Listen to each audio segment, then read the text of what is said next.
Di acara ulang tahun ke-78 PGRI dan Hari Guru Nasional di Jakarta, Presiden Joko Widodo menyebut guru sebagai kunci membangun sumber daya manusia Indonesia. Di depan para guru, Jokowi menyebut bahwa guru adalah kunci pembangunan nasional untuk mencapai Indonesia Maju 2045. Semua itu hanya bisa diraih dengan guru-guru yang unggul dan hebat yang berada di depan saya saat ini. Guru yang menjadi pembimbing, guru yang menjadi motivator, guru yang menjadi mentor, guru yang menjadi sahabat, sekaligus guru yang menjadi panutan. Kalau di Jawa ini ada guru iku digugulan ditiru. Guru itu dipercaya dan dijadikan panutan. Presiden Joko Widodo menyebut pemerintah pada 2024 akan merekrut 1 juta guru ASN pegawai pemerintah dengan perjanjian kerja. Jokowi menambahkan rekrutmen baru ini untuk menjamin kesejahteraan guru yang masih berstatus honorer. Permasalahan guru honorer misalnya terkait dengan kepastian karir dan kesejahteraannya saat ini sudah tahap demi tahap teratasi berkat program seleksi guru ASN P3K. Dan harapan kita nanti dalam 3 tahun akan ada kurang lebih 840.000 guru yang direkrut sebagai ASN P3K dan 2024 nanti akan mencapai 1 juta guru ASN P3K. Jaminan kesejahteraan guru yang disebut Presiden Jokowi menjadi harapan untuk bisa terwujud. Potret guru yang masih jauh dari sejahtera dialami seorang guru honorer yang sudah 17 tahun mengabdi di Polewali Mandar, Sulawesi Barat. Nasmawati mengajar di sekolah 1 atap SD dan SMP Pulau Batoa di Polman. Untuk sampai ke sekolah, Nasmawati harus menyeberangi laut dan berjalan kaki. Upah yang didapat hanya sebesar 100 hingga 300 ribu rupiah per bulan, tergantung kebijakan sekolah. Mungkin sudah ada kepuasan tersendiri bagaimana caranya mengajar siswa yang di sini yang tadinya tidak tahu menjadi tahu. Terus yang kedua, kita juga bisa beramal. Calon Presiden nomor urut 1 Anies Baswedan menyebut peringatan Hari Guru menjadi momen untuk mensejahterakan guru di Indonesia. Anies menambahkan guru layak bekerja dengan tenang karena kejelasan status dan pendapatannya. Anies menyebut akan memprioritaskan kesejahteraan guru di Indonesia. Kami ingin sampaikan terima kasih kepada semua yang telah memilih menjadi guru, kepada semua yang telah memilih menjadi pendidik. Dan ke depan kita ingin agar pemerintah mengambil tanggung jawab yang penuh untuk bisa memastikan guru-guru kita bekerja dengan tenang. Bekerja dengan tenang itu artinya apa? Artinya mereka memiliki kejelasan status, memiliki kepastian tentang pendapatan, sehingga mereka bisa konsentrasi mendidik anak kita dengan baik. Capres nomor urut 2, Prabowo Subianto menyoroti persoalan kesejahteraan guru. Prabowo berjanji akan menaikkan gaji guru untuk mendorong kesejahteraan pahlawan tanpa tanda jasa. Terkait anggaran, Prabowo menyebut punya strateginya. Kita juga akan menaikkan gaji guru, aparatur sipil negara,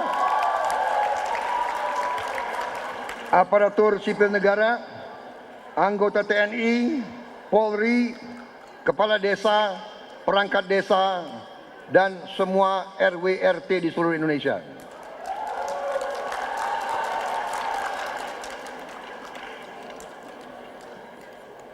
Nanti ada yang bertanya, emangnya ada uangnya?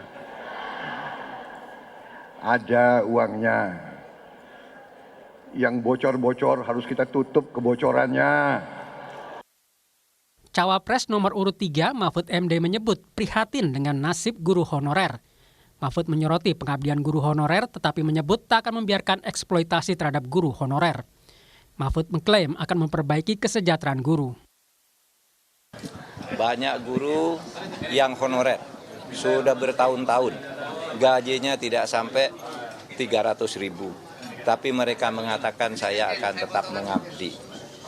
Tepat mengabdi itu satu karena pengabdiannya, yang kedua karena dia merasa bangga bahwa disebut guru. Tetapi kita tidak boleh memeras tenaga orang, guru-guru itu dibiarkan dalam penderitaannya. Oleh sebab itu menjadi salah satu program kami, bagaimana mensejahterakan guru itu.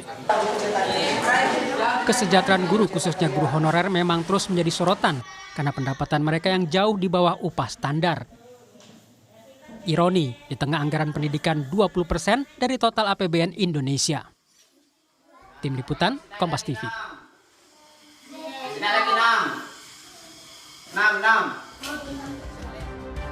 Lalu bagaimana gagasan para capres-cawapres soal janji sejahterakan guru? Apakah sekadar slogan atau memang ada langkah taktis yang disiapkan?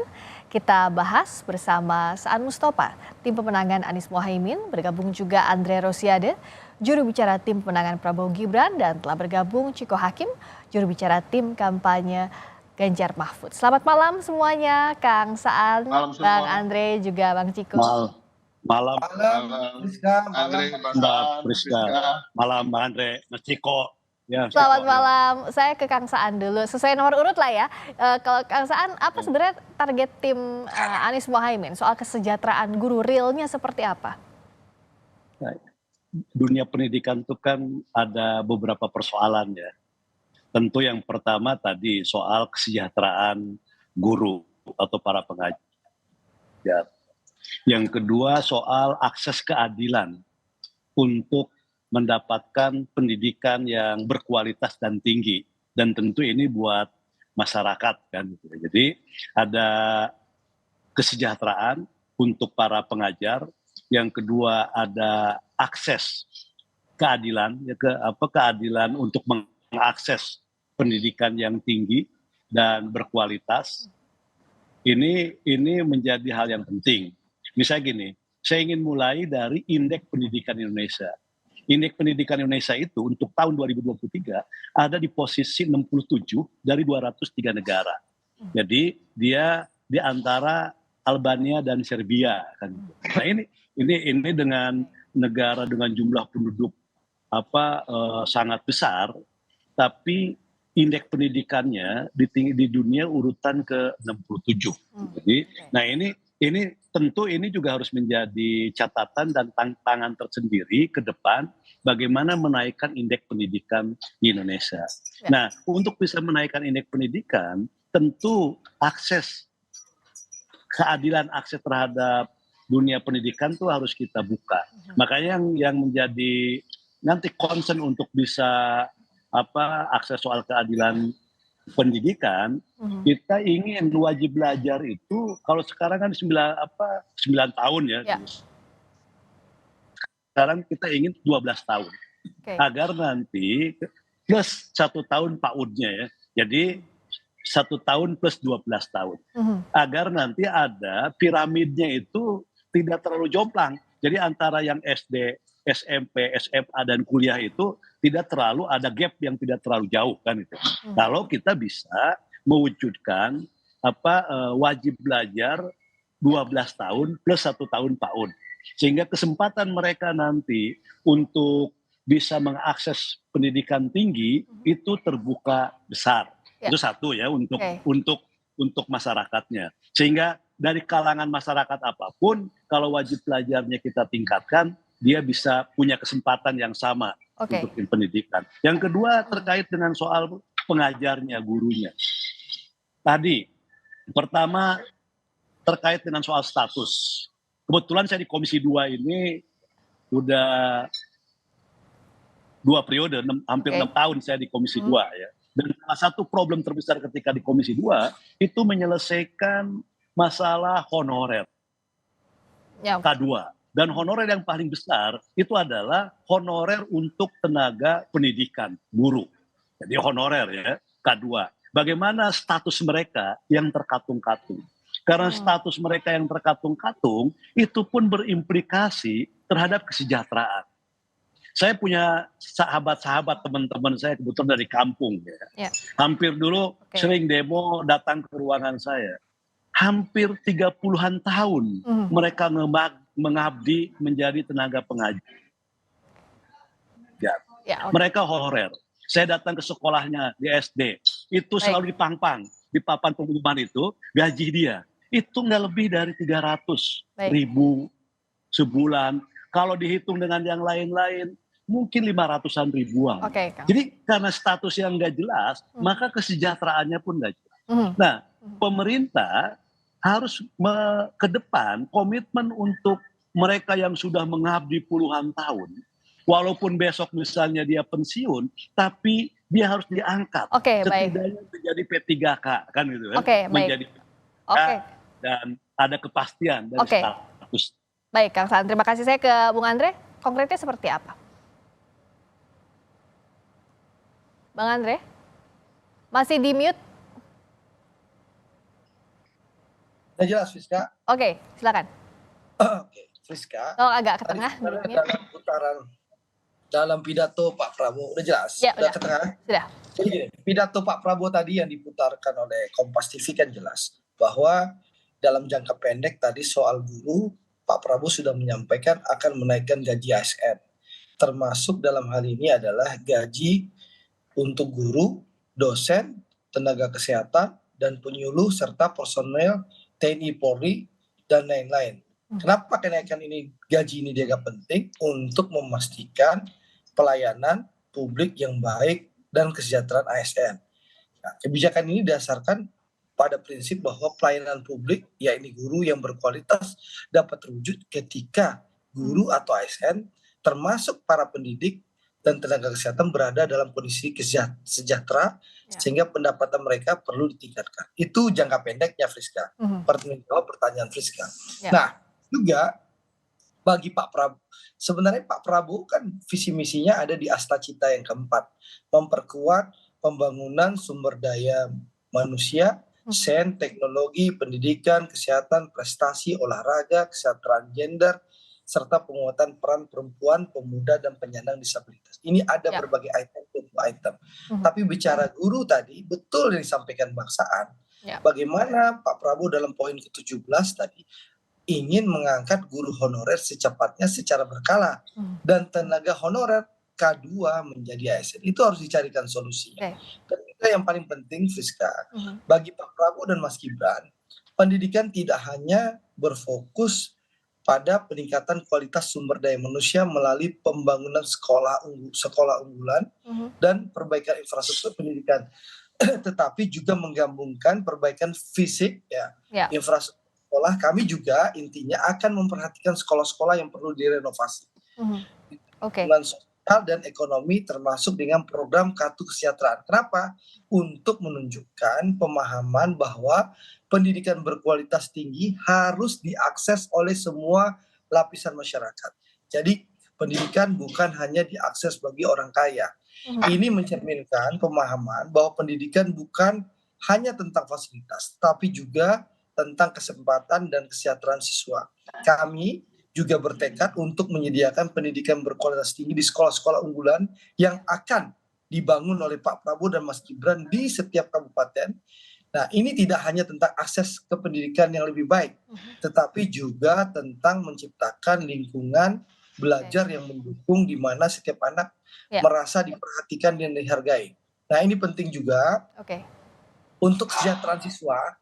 Dan ini lebih dari sekedar pendidikan, Priska, sebelum dipotong.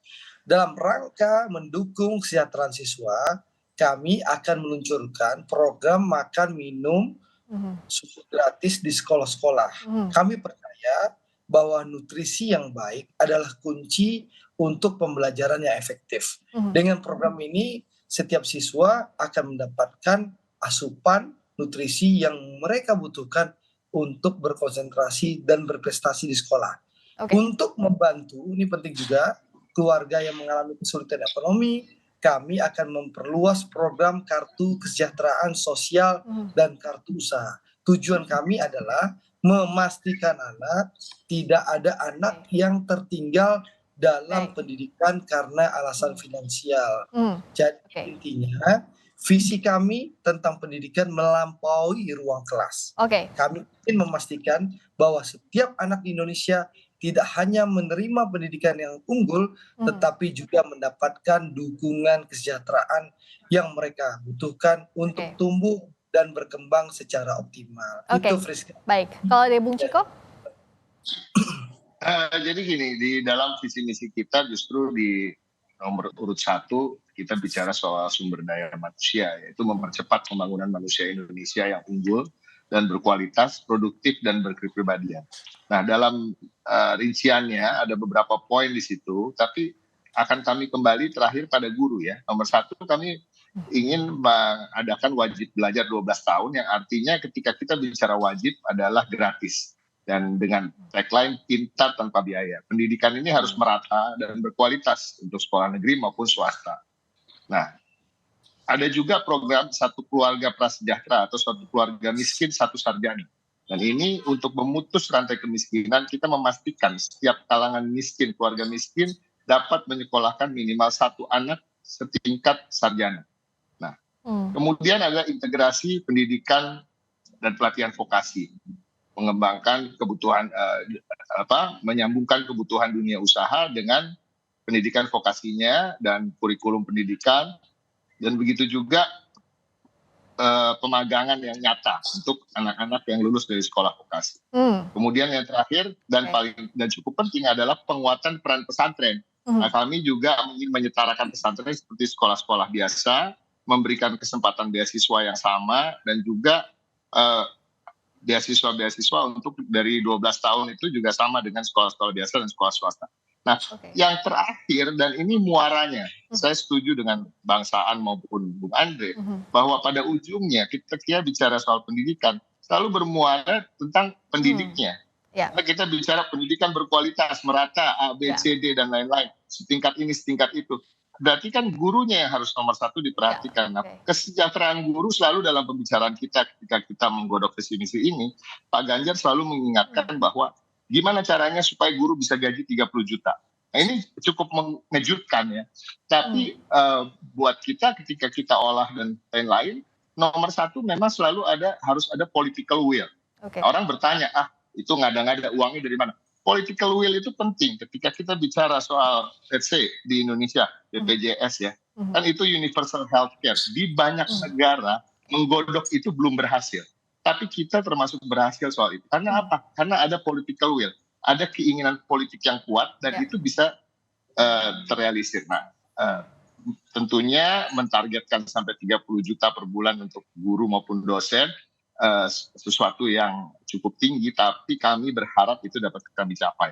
Nah, di luar itu juga untuk supaya guru ini juga cepat dalam peningkatan kualitasnya, kita ingin menyederhanakan sistem sertifikasinya. Jadi itu kembali ketika kita bicara pendidikan secara global, tentu semua muaranya kembali pada pendidik dan kesejahteraan guru menjadi sangat penting dan utama untuk ditingkatkan, apalagi sekarang kita masih mendengar ada orang bisa digaji 300.000 per bulan. Itu kan luar biasa ya. Di tahun 2023, dan ini harus benar-benar dinihilkan ke depan. Nah tadi masing-masing sudah memaparkan secara komprehensif dan panjang. Saya minta singkat saja, kalau secara kerangka besarnya sama konsepnya, apa diferensiasinya masing-masing pasangan calon sehingga saat ditanya oleh pemilih, apa unggulannya? Soal guru ini dari masing-masing pasangan calon. Silakan Kang Saan. Ya, pertama tadi menurut saya status guru yang udah mengabdi puluhan tahun itu harus kita perjelas statusnya. Jadi untuk mengangkat mereka itu menjadi sebagai sebuah penghargaan. Negara memberikan penghargaan kepada mereka dengan menjadikan mereka statusnya menjadi P3K atau PNS. Ketika mereka pensiun besok pun itu adalah bagian dari penghargaan negara. Maka penting itu. Status yang kedua terkait dengan gaji, dan memang kita harus menaikkan gaji mereka agar mereka menjadi sejahtera. Dan ketika mereka sejahtera, maka konsentrasi mereka untuk meningkatkan dunia pendidikan, mengajar, itu juga tenang. Jadi status dan gaji naik ya, Kang Saan ya. Itu penting ya. Baik. Berikutnya, kalau Bung Andre?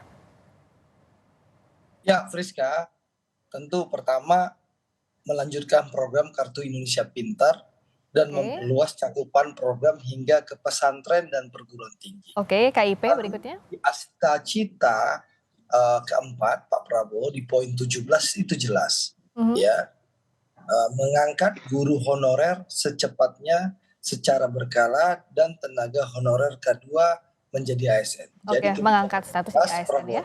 Dan tentu yang membedakan Pak Prabowo dengan pasangan Mas Anies maupun Mas Ganjar, ya, meskipun lebih kurang hampir sama, ya ini tentu kami satu-satunya calon presiden dan wakil presiden yang bertekad, ya, akan mendukung kesejahteraan siswa. Kami akan meluncurkan program makan dan minum susu gratis di sekolah-sekolah. Baik, jadi nutrisi tadi ya. Nutrisi yang baik adalah kunci untuk pelajaran yang efektif. Oke, jadi kesejahteraan siswa lewat nutrisi. Berikutnya kalau Bung Ciko, kalau disarikan itu apa diferensiasinya?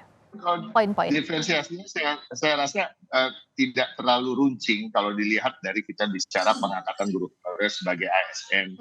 Ya kan? Status ya itu. Kita ingin status terus penyempurnaan sertifikasi, penyederhanaan sertifikasi.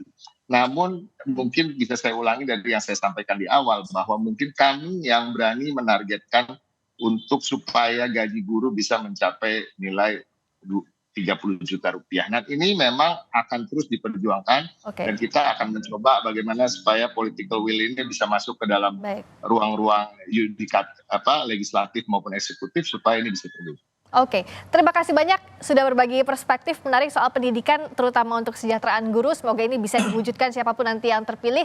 Terima kasih Kang Saan Mustafa, tim pemenangan Anies Mohaimin. Terima kasih Bang Andre Rosiade, juru bicara tim pemenangan Prabowo Gibran, dan juga Bung Ciko Hakim. Terima kasih juru bicara tim pemenangan nasional Ganjar Mahfud.